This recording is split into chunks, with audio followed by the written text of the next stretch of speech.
여러분 안녕하십니까. 대선까지 꼭 사흘 남았습니다.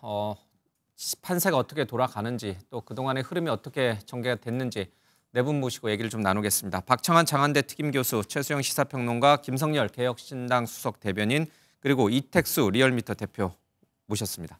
어서 오십시오. 예. 자, 정말 사전투표가 끝났고 이제 본투표까지는 사흘밖에 남습니다. 토, 일, 월. 이 사흘 동안에 어느 정도의 변화의 바람이 불지 이런 것들이 좀 궁금해집니다. 자, 그동안 선거를 향해서 치열하게 각 후보들이 뛰어왔습니다. 그리고 우리 국민 유권자는 사전투표를 마쳤습니다. 그 모습 먼저 보겠습니다.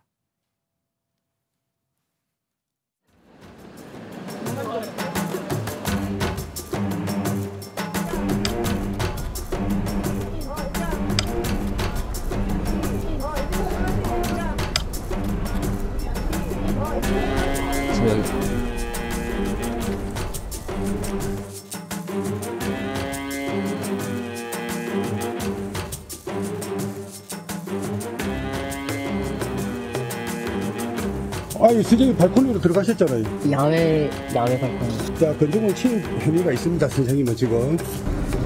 물어볼 거예요, 나오면. 이거 뭐 어떻게 되세요? 네? 무슨 띠예요? 이거 이거 어떻게 되나요? 공개된 투표장 무효점이 있으시고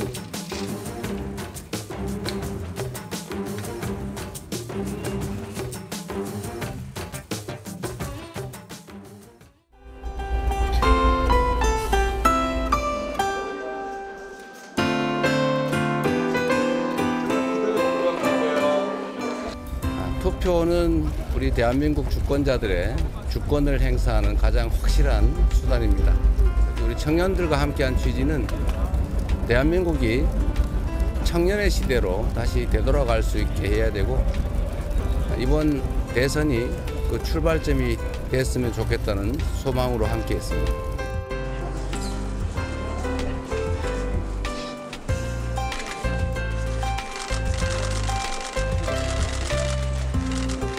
투표율이 높다는 것은 이번 선거에 대한 관심이 높다고 봐야 되지 않겠나 이렇게 보고 있습니다. 저도 오늘 저 딸하고 이렇게 같이 나왔는데 딸하고 이렇게 같이 한 적은 처음입니다.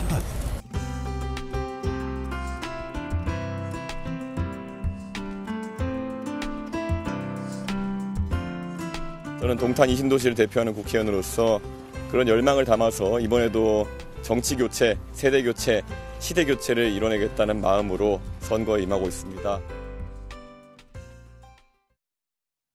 예, 사전투표 과정에서 있었던 여러 가지 사건도 있었습니다만은 전체적으로 사전투표율은 지난 대선보다 조금 떨어진 그런 모습이었습니다. 자, 이택수 대표님, 네. 첫날, 그러니까 목요일 날까지는 역대 최고였어요, 사전투표율이. 그러나 네. 이튿날 되면서 이제 누적으로는 지난 대선보다 좀 낮았는데 이게 어떤 이유가 있나요? 저는 사실상 거의 지난번 대선이랑 비슷한 수준이다. 왜냐하면 지난번에는 토요일이 포함이 돼 있었는데 예. 이튿날도 역시 토요일이 아니라 평일이었기 때문에 좀 제한적인, 그래서 본투표 때도 사전투표할 분들이 일부 할 가능성이 있다라는 점에서 지난번이랑 비슷한 수준이 아닐까 싶은데, 다만 그 2007년 대선 때처럼 격차가 좀 크면 좀 투표율이 좀 떨어지잖아요. 당시에 65%였는데 그래서 이제 보수층에서 혹은 국민의힘에서 좀 우려스러워하는 거는 격차가 조금 큰 채 블랙아웃 기간, 공표 보도 금지 기간이 들어갔기 때문에 좀 무력감에 의해서 투표를 안 할 가능성이 엿보이긴 하는데, 또 막판에 오차범위내 근접한 조사들도 발표됐기 때문에 보수층은 아마 본투표를 많이 할 것 같고요.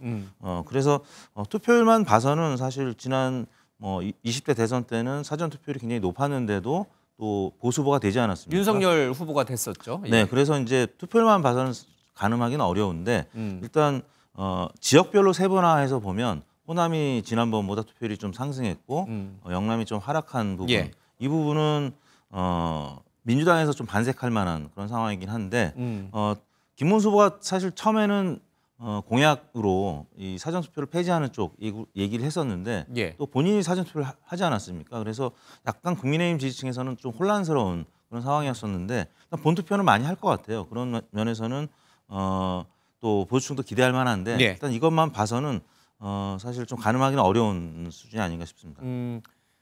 지난 대선 때는 사전 투표율이 역대 최고였지만 보수 후보인 윤석열 후보가 당선이 됐고 네.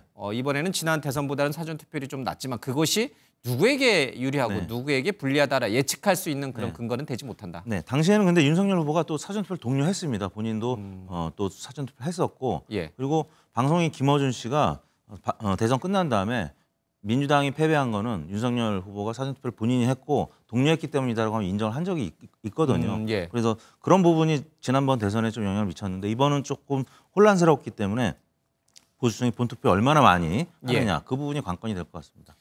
지역별로 잠시 얘기해 주셨는데 이 호남 지역에서 이 전남 지역에서 특히 이제 사전 투표율이 상당히 좀 높은 반면에 대구, 부산을 중심으로 한 이 경북 지역, 경남 지역에서의 사전 투표율이 좀 낮습니다. 이것이 좀 국민의힘에게는 조금 불리한 요소입니까? 그렇게 예단하기는 좀 어려운 자료라고 예. 봐요. 왜냐하면 이거는 저는 투표의 경향성으로 생각을 하거든요. 그러니까 예.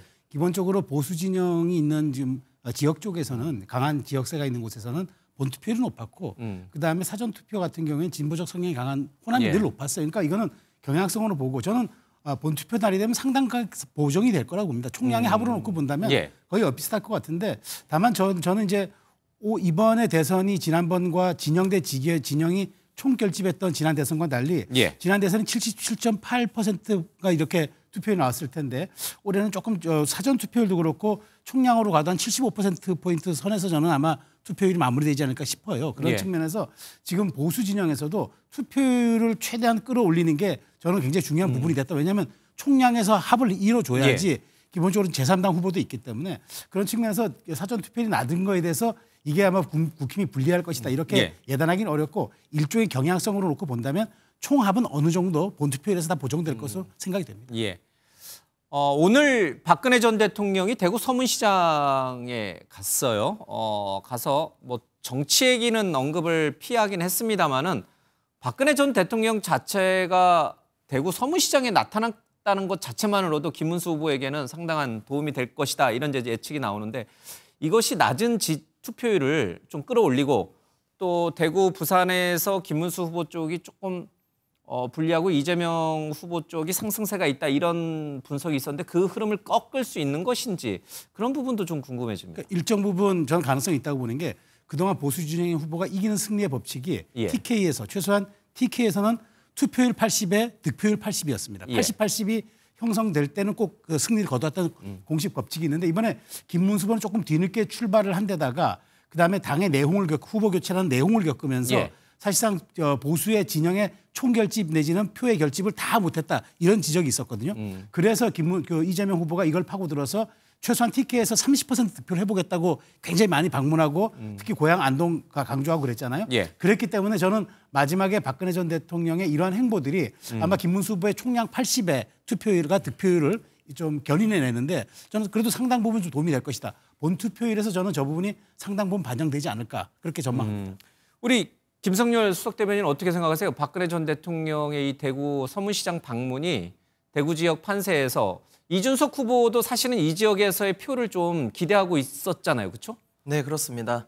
저희는 대구, 경북과 부산, 경남에서 새로운 보수의 출현을 기대하시는 분들이 많다고 생각을 했습니다. 그러다 보니까 김문수 후보가 상대적으로 예전에 비해서 전통적 자신의 지지층을 제대로 규합하지 못하고 있던 부분이 있었던 거고요. 그런 면에서 박근혜 전 대통령의 이러한 지원 사격이 지금 김문수 후보에게 어느 정도 도움이 될 것이다. 이렇게는 보고 있는데요.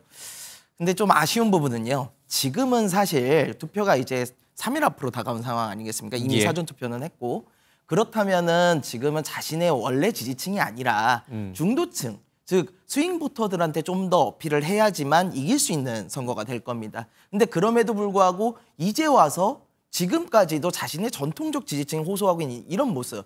글쎄요. 이게 선거 전략에 어느 정도 도움이 될지 저는 그렇게 긍정적으로 보이지는 않습니다.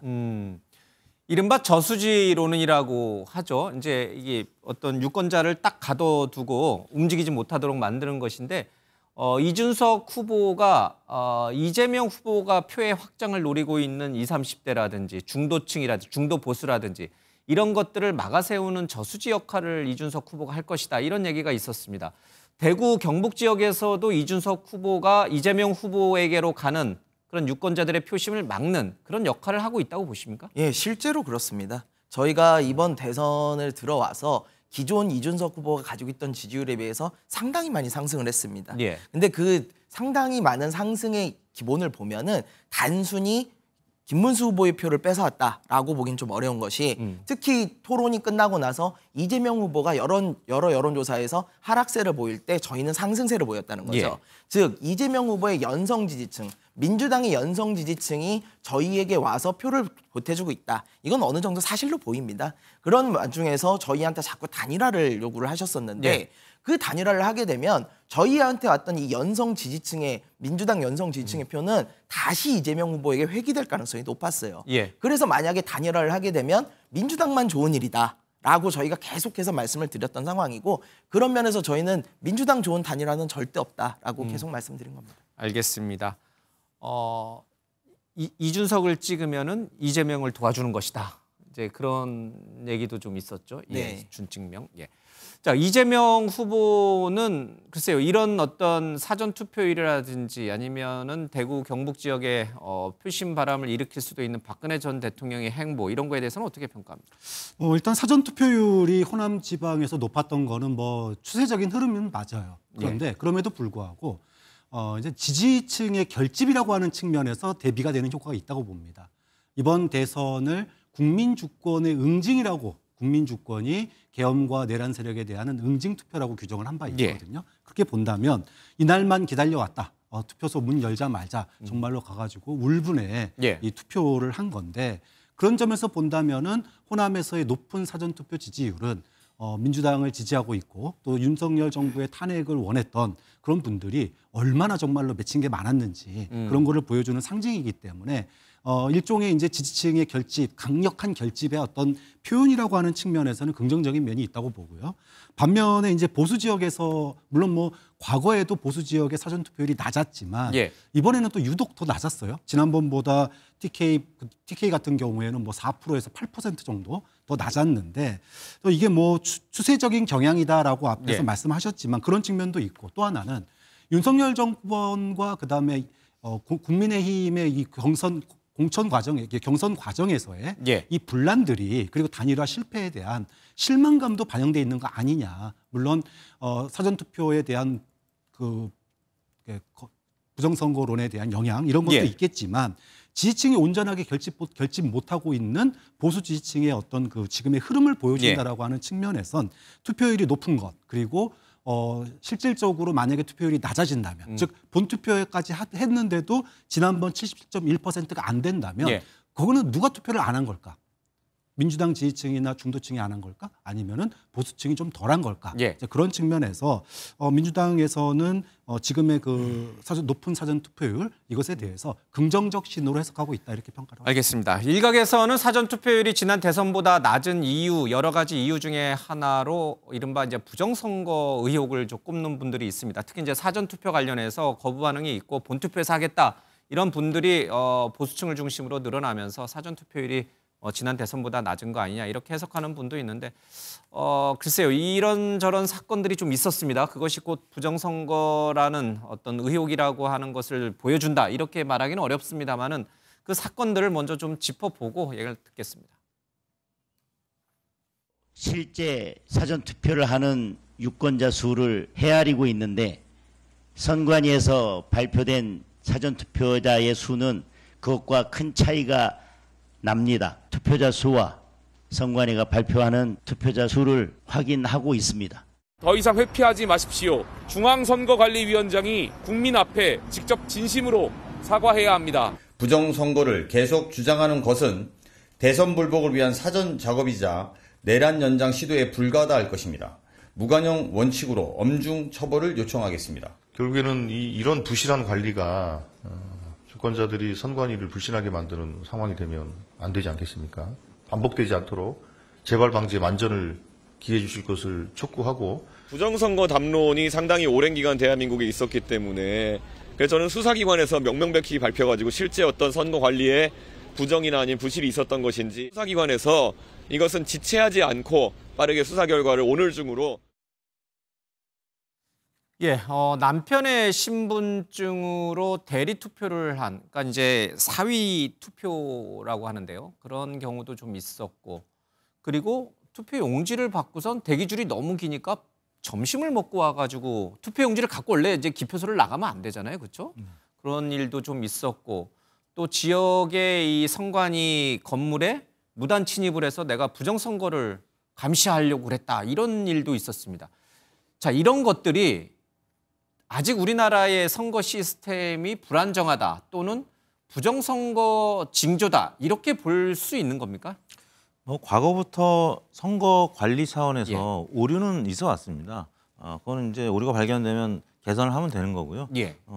선관위에서 조금 더 이제 철저하게 준비하고 이런 오류가 없으면 좋은데 이런 오류는 뭐 늘상 있었던 점에서. 근데 다만 저희가 여론조사를 해보면 부정선거에 대해서 믿는 분들이 어느덧 40%가 넘었어요. 특히 이제 국민의힘 지지층에서 그런 부분을 많이 믿고 있기 때문에 사전 투표를 잘 안 하게 되고 이제 본투표를 이제 하겠다는 건데, 사실 본투표 날 하루기 때문에 사정이 생기면 또 못 할 수도 있는 거니까 뭐 그런 차원에서 투표를 또 저조하게 만드는 하나의 원인이 되는데, 이런 부분들은 뭐 선관위에서도 사과를 했지만 보다 더 철저하게 좀 준비를 했었어야 되는 것이 아닌가. 이 오류 자체가 특정 정당, 특정 후보한테 또 불리하게 작용할 수 있기 때문에 가장 공정해야 될 선관위에서는 좀 그런 부분 앞으로도 신경을 더 많이 써야 되지 않을까 싶습니다. 특히나 이제 부정선거 의혹이 불거졌고 그걸로 인해서 윤 전 대통령은 계엄의 이유로도 될 정도였으니까 올해 이번 선거는 더 꼼꼼하게 준비를 했어야 되는데 그런 부분 굉장히 아쉬움이 좀 있습니다. 지난 그 투표함에 이제 투표를 하기 전에 이제 봉투를 넣기 전에 이제 좀 투표함에 뭐가 있는지 점검을 해야 되는데 거기서 지난 총선의 투표용지가 나온 거, 이런 거는 좀 생각하기 어려운 실수 같아요. 누가 지난 총선 투표용지를 넣을 필요는 없는 거 아니에요, 그렇죠? 그렇죠. 사실은 이제 투표소가 우리나라에 3,560여 곳 정도, 그러니까 3,600곳이 조금 안 됩니다. 그 가운데서 몇 군데에서 뭐 사람이 하는 일이니까 실수는 있을 수 있다고 봐요. 그런데 이제 예를 들면은 내가 행사한 한 표가 지난 총선 때 계산이 안 됐다라고 생각하면 그 유권자가 만약에 거기에 이름이 써 있었다면 얼마나 마음이 아프겠습니까? 그런 점에서 그 예전에 썼던 투표함이 그대로 나온 걸 텐데 그때 나의 투표가 주권 행사가 제대로 이루어지지 않았다라고 하는 건 대단한 실망감으로 올 수 있어요. 다만 이 3,560곳이 넘는 것 가운데 무더기로 똑같은 어떤 그 문제가 발생하거나 중복돼서 발생하거나 또는 뭐 무더기로 표가 발견되거나 이런 건 없었거든요. 사람이 하는 일이니까 실수는 있을 수 있다고 보고요. 근데 다만 조금만 신경 썼으면 될 문제들, 예를 들어 지난번 총선 때 그 남아있는 그 박스에 남아있는 투표함에 남아있는 그거 하나 어떻게 왜 그걸 발견 못했을까? 한두 사람이 점검하는 것도 아닌데. 또 두 번째는 관외 투표자들 같은 경우에 사람 들어오는 만큼 인쇄를 해야 되는데 아무리 밀려 있고 그렇다더라 하더라도 그걸 갖다가 그냥 오는 대로 쭉 발행해가지고 그 사람들 가운데 대기할 데 없어서 바깥으로 내보내는 이런 거는 조금만 신경 쓰면 될 문제였거든요. 그러니까요. 논란이 안 생길 수도 있었던 무기이기 때문에 말씀하셨던 것처럼 이번 선거는 부정선거에 대한 우려, 특히 보수층에 그런 우려가 높았기 때문에 그걸 불식시킬 절호의 기회였는데 그런 점은 굉장히 안타까운 면이 있습니다. 이제 선거날 동원하는 이제 선거 사무원들에 대해서도 좀 철저하게 교육을 좀 해야 될 거예요. 그래서 이제 본투표에서는 이제 이런 일이 발생하면 절대 안 되는데 지금의 이런 사전 투표에서 나타났던 이런 양상으로 인해서 여전히 거봐라, 부정선거 의혹은 여전히 유효한 거 아니냐. 혹시 보수층에서 이렇게 생각하시는 분들이 더 늘었을까요? 전 일부 있을 거라고 봐요. 그래서 지금 그 가짜 동영상이 돌아다녔다는 거 아닙니까? 김문수 후보의 육성으로 마치 페이크를 한 그것이 이제 AI 영상으로 해가지고 하면 안 된다 식으로 해서 국민의힘이 강경대응에 나섰는데요. 저는 그 말씀하신 데 다 동의합니다. 사실 이번 대선이야말로 정말 엄중한 관리가 필요했고 그다음에 우리 사회 일각에서 제기되고 있는 이른바 부정선거 음모론을 불식시킬 좋은 기회였고 더더군다나 만일 이런 것들이 이루어졌다 그러면 우리 사회가 공정한 이제 민주질서를 회복하는 이른바 복원의 장으로 갈 수 있는 정말 좋은 기회였는데 선관위가 4월 4일 대통령이 파면되고 나서 무려 2달 가까운 시간 동안 사실 엄청난 인력과 비용을 투입해서 하겠다고 약속을 했어요. 그리고 뭐 실시간 뭐 공개하는 뭐 이렇게 숫자라든가 CCTV를 대폭 확대하고. 근데 저는 선관위가 대응하는 거 보면 이게 강 건너 불구경한테 대응하는 겁니다. 자신들의 잘못조차 이거는 뭐 자작극으로 보인다라고 했다 또 갑자기 말을 바꾸고 그다음에 이 사실 투표용지를 바꿔치겠다는데 그 엄중하게 보이는 그 투표장에서 어떻게 그게 가능합니까? 근데 예. 그걸 마치 남의 얘기도 저렇게 하고 그다음에 사무총장이 저렇게 사과하는 거 안 되고요. 저도 선관위원장이 이거는 아직도 8,966만 명이라는 우리 국민이 본투표를 대기하러 남아 있습니다. 그러니까 이런 분들의 우려를 덜어주는 아주 강력한 메시지 발신이 필요하고 선관위가 여기에 대한 관리기관으로서 다시 한번 엄중하게 하겠다는 걸 육성으로 선거관리위원장이 들려줘야 한다. 그러지 않으면 우리 사회 일각에서 제기되고 있는 이 낭비적인 음모론 불신론 이거 굉장히 위험해 보인다. 그 말씀 드리고 싶습니다. 알겠습니다.